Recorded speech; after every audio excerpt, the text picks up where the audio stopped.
My name is Nancy Holloway, and I am 27 years old. If you looked at me now, you would think I had it all together: successful, financially independent, and free. But behind this composed exterior lies a story of betrayal, manipulation, and the moment I finally chose to take control of my life. It all started when I was 15. My world shattered the day my mother, Eleanor Holloway, passed away.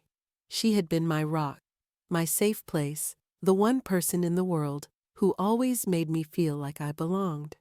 When she died, a part of me died with her. My father, Ronald Holloway, was never the same after that. He tried to hold it together, but grief wrapped itself around him like a vice.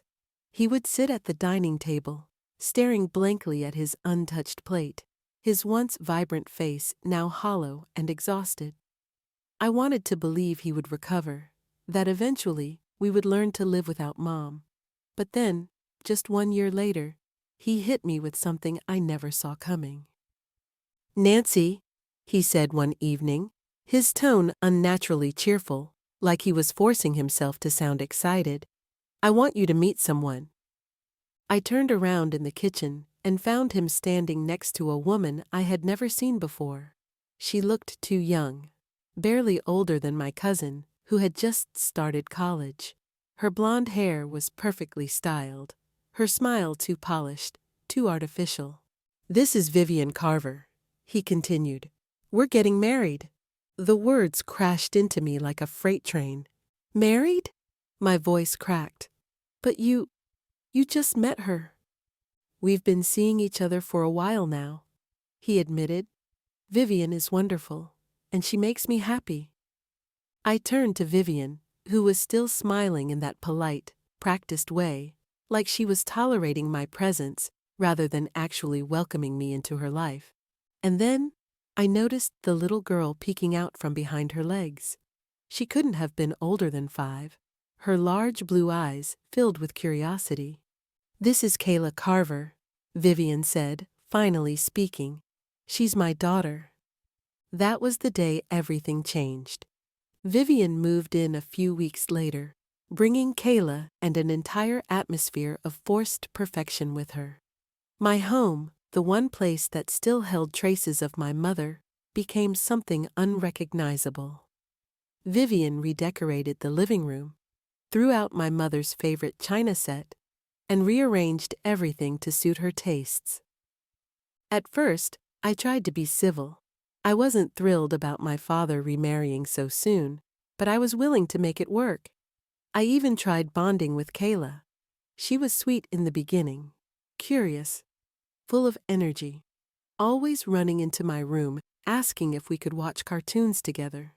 For a little while, I thought maybe this could be something good. Then, the distance began. Kayla stopped coming to my room. She would barely respond when I spoke to her, and when I asked if she wanted to watch TV together, she'd make excuses. I didn't understand what had changed, until the day I overheard Vivian talking to her in the kitchen. "Honey, you don't have to spend time with her if you don't want to," she was saying in a soft, saccharine voice. "She's not really your sister. She's just your father's other daughter." My breath caught in my throat. The realization hit me like a slap in the face. The cold looks, the growing distance, the whispers behind my back. It wasn't just my imagination. Vivian had been planting seeds, carefully and deliberately, making sure Kayla never saw me as family. And it worked. The next few years passed in a blur. My father, oblivious or willfully blind, went along with everything Vivian said. I became invisible in my own home. When I turned 18, I left for college on a full scholarship, desperate to escape. The moment I stepped onto campus, I vowed to never let them control me again. And I didn't. I built my life from the ground up, working tirelessly to establish myself in a successful career. My bank account grew. My independence solidified, and I never looked back. The years of being treated like an afterthought were behind me, or so I thought. It wasn't until I was 26 that my father reached out to me after years of radio silence. The call came on a random Tuesday, his voice hesitant, unfamiliar. "Nancy, sweetheart, how are you?" I froze. We hadn't spoken properly in years, save for the occasional stiff holiday greeting. The warmth in his voice felt unnatural, rehearsed. "I'm fine," I replied cautiously. "Why are you calling?" He sighed, as if he had been preparing for this moment. "I've been thinking, maybe it's time we started fresh. Put the past behind us. Come over for dinner this Sunday. Vivian and Kayla would love to see you." I almost laughed at the absurdity of it. Vivian would love to see me? The same woman who spent years ensuring I felt like an intruder in my own home. But curiosity got the better of me, and against my better judgment, I agreed. That Sunday, I pulled into the driveway of my childhood home, the place that once held so many memories. When the front door opened, I expected cold indifference, maybe even forced politeness. Instead, I was greeted by an over-the-top smile and an enthusiastic hug from Vivian.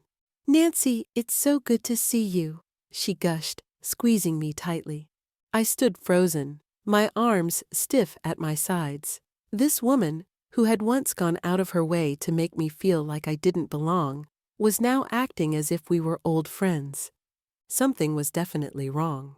The evening was filled with fake pleasantries, awkward conversations, and exaggerated attempts at warmth. It felt like a poorly scripted performance. And then, as I sipped my coffee after dinner, the truth finally came out. "The thing is, Nancy," my father began, his voice careful, "we're having some financial difficulties." And there it was. Vivian sighed dramatically, placing a hand on his arm. "The house needs so many repairs, and the bills just keep piling up.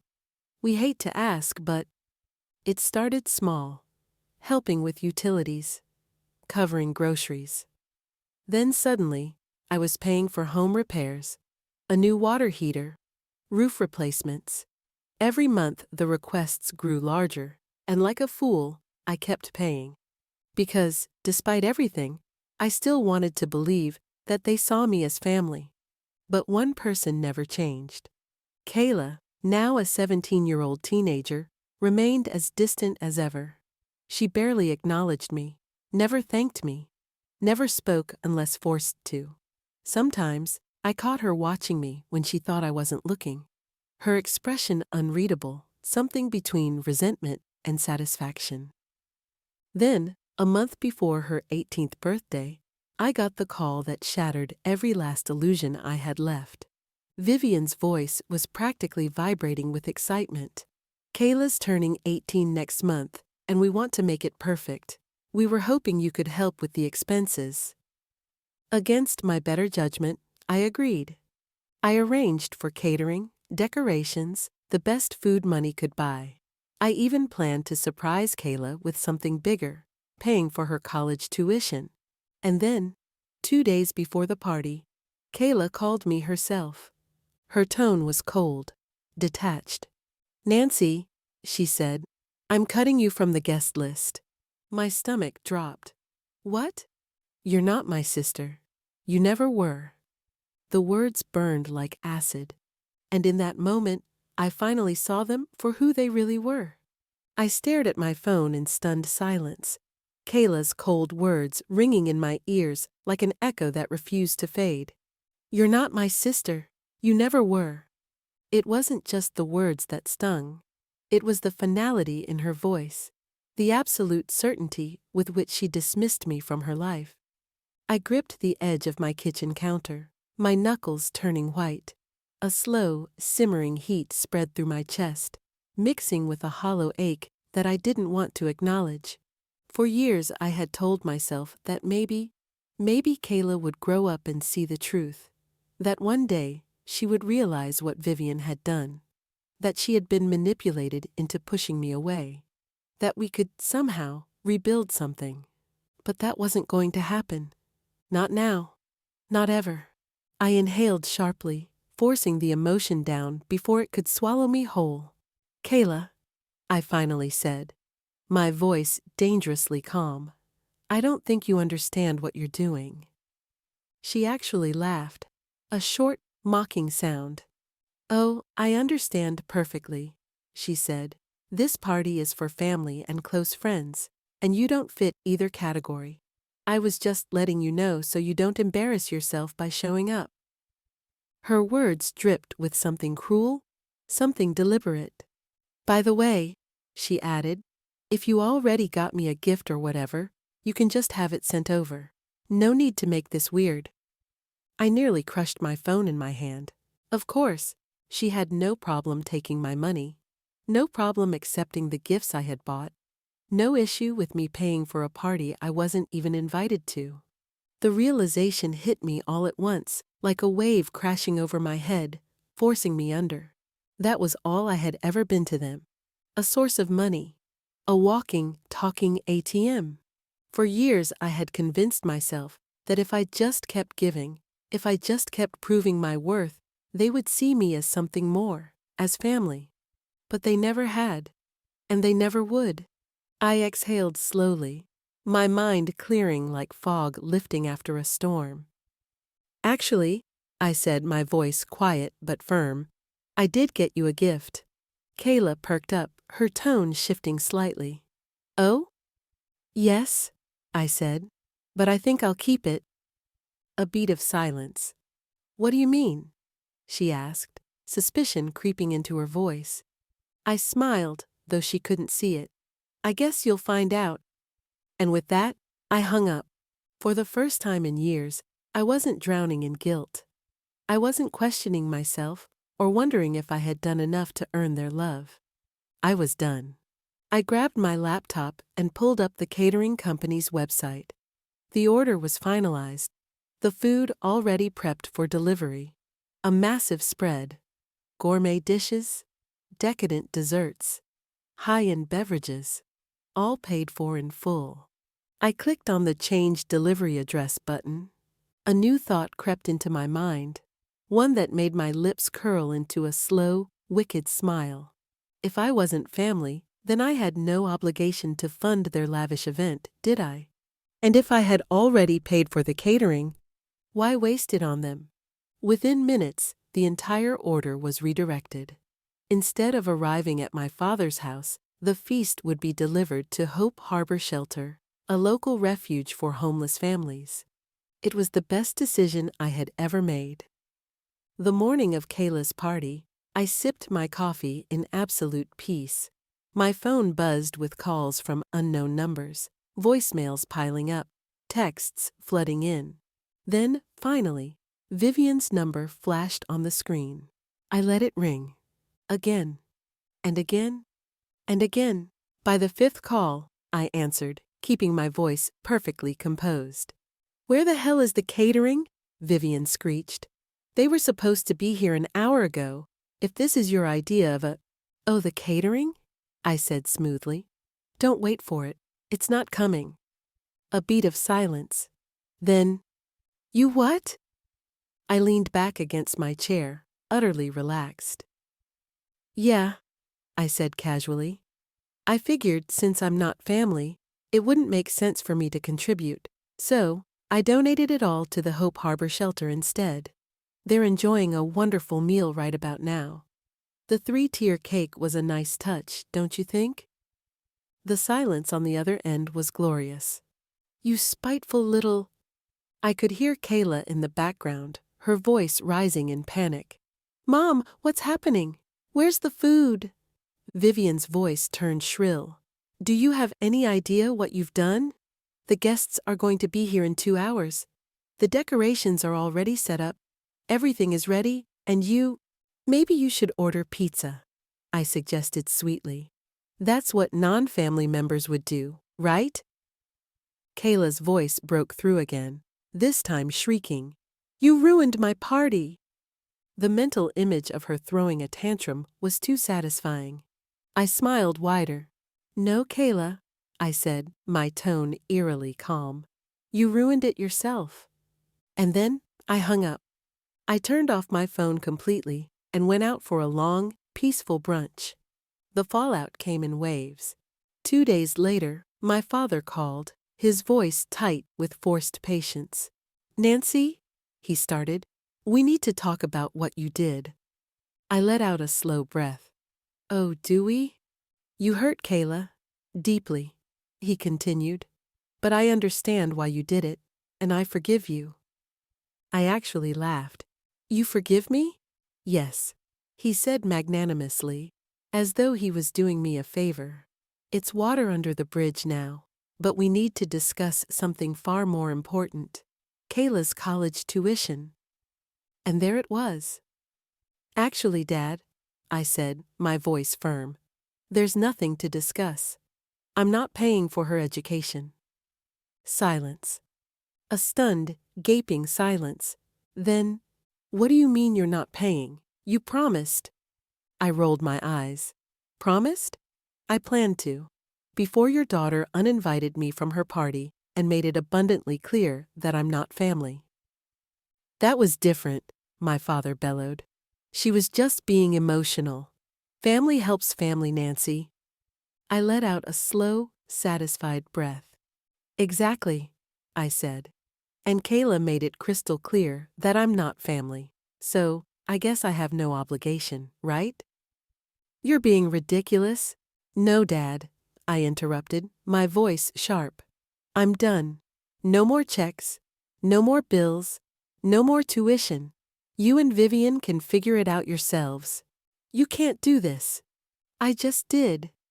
And then, I hung up for the last time. I exhaled, feeling something I hadn't felt in years. Relief. For the first time in my life, I was free. After I hung up, I stared at my phone for a moment, half expecting it to start ringing again. But it didn't. No more demands. No more manipulations. No more pretending. I had finally done it. I had closed the door on a toxic part of my past that had been leeching off me for years. And the best part? I didn't feel guilty. Not even a little. For the first time in my life, I had chosen me. But of course, they weren't done. It started slowly. A few messages from distant relatives, carefully worded texts that were dripping with concern. "Nancy, you know how important family is? Are you sure you're making the right decision? Kayla's future is at stake. You can't just walk away from her like this." I know things were said in the heat of the moment, but blood is blood. You have to forgive her. They were circling, waiting for me to fold. I didn't, and that's when the real campaign started. First, my Aunt Marilyn, who I hadn't spoken to in years, called me out of the blue. "Nancy, sweetheart," she said, her voice dripping with artificial warmth. "I just wanted to check in on you." I let out a short laugh. "No, you didn't. What do you want?" A brief pause. Then, the real reason for her call came spilling out. "Your father told me what happened. I know you're upset, and you have every right to be, but let's not make a rash decision. Kayla is still young. She made a mistake.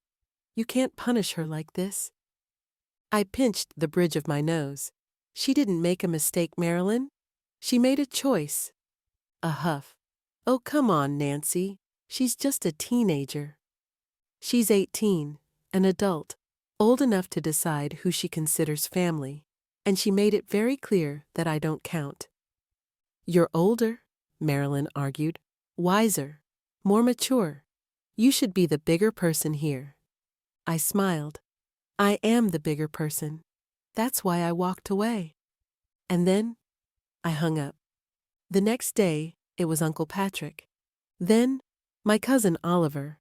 Then, my father's former coworker, who I didn't even know, sent me a Facebook message urging me to do the right thing.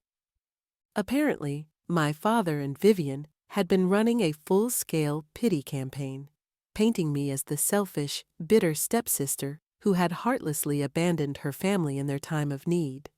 Poor Kayla, whose only crime was making a thoughtless comment in the heat of the moment. Poor Vivian, who only ever wanted to bring the family together. Poor Dad, who had worked so hard and now had to watch his daughters fall apart. It was almost impressive the way they twisted the truth. But what they didn't realize was that I had nothing left to lose. I wasn't dependent on them. I didn't need their approval. And I had already spent years trying to earn a place in a family that never wanted me in the first place. I wasn't going back. And then, because karma is nothing if not poetic, everything blew up in their faces. It started with Kayla herself. Apparently, after realizing I wasn't paying for her tuition, she confronted my father and Vivian, demanding they figure something out. After all, they had been talking about her college plans for years. Surely they had some money set aside for her education. They didn't. Why? Because 6 months earlier, they had used their savings to buy a brand new luxury SUV. Vivian, of course, insisted she needed the car for her real estate business. My father backed her up, saying they assumed I would cover Kayla's college expenses, so they figured they could use their own savings for themselves. Kayla, predictably, lost her mind. Neighbors reported hearing screaming from inside the house, doors slamming, Kayla shrieking about how they had ruined her life. At first, she demanded they sell the SUV to pay for her tuition. Vivian refused. Then, she insisted they take out a loan. They couldn't. Turns out their credit wasn't good enough. So, Kayla did what any spoiled 18-year-old would do. She staged a protest. She refused to get a job. Refused to move out. Spent her days sulking in her room, emerging only to start another argument about how they had failed her. She blamed them. They blamed me, and the fights never stopped. From what I heard, Vivian and my father were desperate to maintain the illusion of being the perfect family. The party fiasco had already embarrassed them in front of their social circle. Now, Kayla's very public tantrums were making them look even worse. It was poetic justice. The same manipulation tactics they had used on me for years were now being turned against them. And the best part? They had no one left to guilt trip. Because I was gone. No more unexpected calls asking for money. No more guilty texts about how I was abandoning my family. No more pretending. I had escaped. And life? It was so much better without them in it. For the first time in years, I had peace. My bank account wasn't being drained by their endless demands. My stress levels were non-existent. I had the freedom to focus on my own dreams. I started taking art classes, something I had always wanted to do but never had time for. I booked my first real vacation, a 2-week trip to Europe, and I learned a valuable lesson. Family isn't about blood. It's about who treats you with love and respect, and if someone shows you that you don't matter to them, believe them. I did, and I have never looked back.